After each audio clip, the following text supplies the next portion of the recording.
Hoje, no fato relevante, Americanas, pela primeira vez, não chama mais essa crise de inconsistências contábeis. Ela chama de fraude. Tá? E por que isso? Quando eu estive no Comitê de Assuntos Econômicos do Senado, no dia 28 de março desse ano, e me foi perguntado sobre a fraude nas Americanas, eu tive uma postura mais conservadora. Eu falei, eu não posso falar em fraude, eu tenho que falar em inconsistência contábil, porque eu ainda não tenho documentação que evidencie que aquilo que aconteceu aqui dentro foi uma fraude. Tá? Hoje, essa documentação já existe. A companhia culpou a diretoria anterior, citou o envolvimento do ex-CEO Miguel Gutierrez, que comandou a empresa por 2 décadas, além de outros ex-diretores. O varejista afirmou que Márcio Cruz Meirelles e os executivos Fábio da Silva Bratti, Flávia Carneiro e Marcelo da Silva Nunes sabiam e participaram da fraude.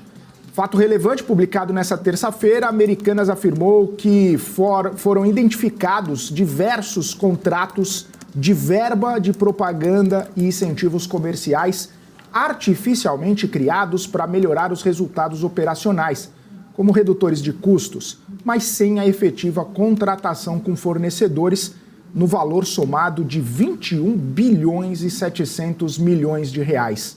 Desse valor, 17 bilhões e 700 milhões foram lançados como redutores de custos e outros 4 bilhões como contrapartidas em lançamentos de outras contas de ativos da empresa.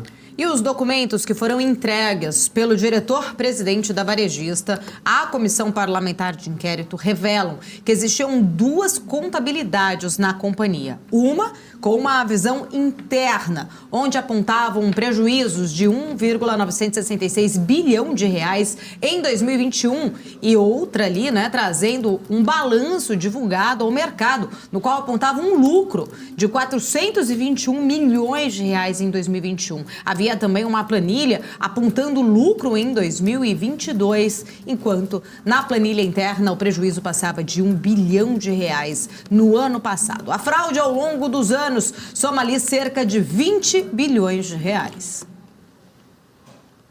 O que me interessa mostrar aqui é que isso é um demonstrativo de resultados da companhia, que mostra o resultado do ano de 2021 e, além disso, as projeções naquele momento ainda em elaboração para 2022.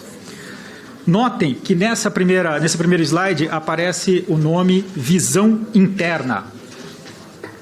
Visão interna. Isso é importante, porque essa nomenclatura não é minha, essa nomenclatura é da antiga diretoria.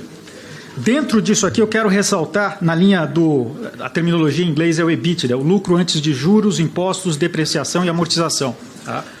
De menos 733 milhões de reais. Um prejuízo de 733 milhões de reais naquilo que é chamado pela antiga diretoria de visão interna.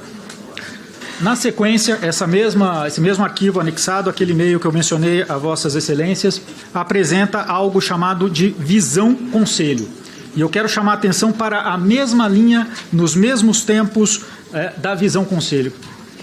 A visão conselho apresenta no seu LAGIDA, no seu lucro antes de juros, impostos, depreciação e amortização, uma visão bastante diferente daquele prejuízo de 733 milhões. Ela apresenta um lucro de 2,9, praticamente, bilhões de reais.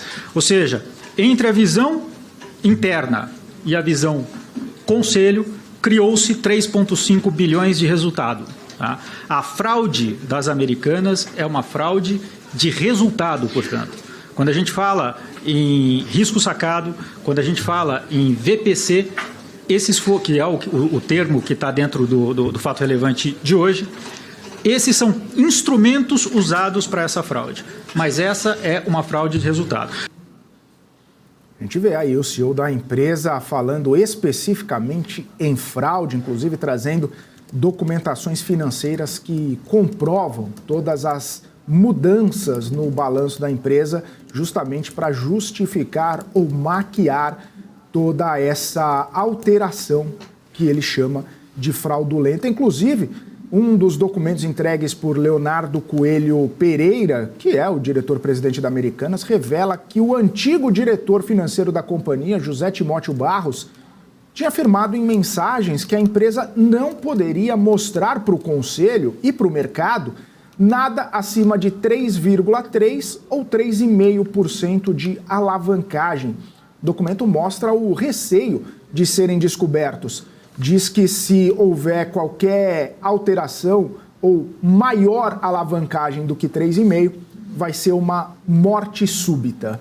E de acordo, inclusive, com o depoimento do diretor-presidente da Americanas, há indícios de que houve a participação dos auditores externos nas supostas fraudes aí, né, agora afirmadas pelo próprio CEO da companhia. Ele afirmou que havia uma vasta documentação no qual trazia uma evidência de que as auditorias auxiliavam na elaboração desta fraude. Ele ainda mostrou uma carta antiga da diretoria da Americanas à PwC, indicando, inclusive, né, a PwC indicaria ali como escrever o texto onde o tema risco sacado não ficasse claro. Ele ainda falou que mostrou os e-mails dos antigos auditores com a KPMG, mostrando então que a auditoria teria permitido as alterações nas cartas de controles a pedido da diretoria da varejista. A KPMG fez uma auditoria nas Americanas, né? Fez a auditoria oficialmente pelas Americanas entre os anos de 2016 e 2018. Já a PwC foi contratada pela varejista em 2019 e, inclusive, aprovou sem nenhuma ressalvas os últimos balanços da Americanas. Pois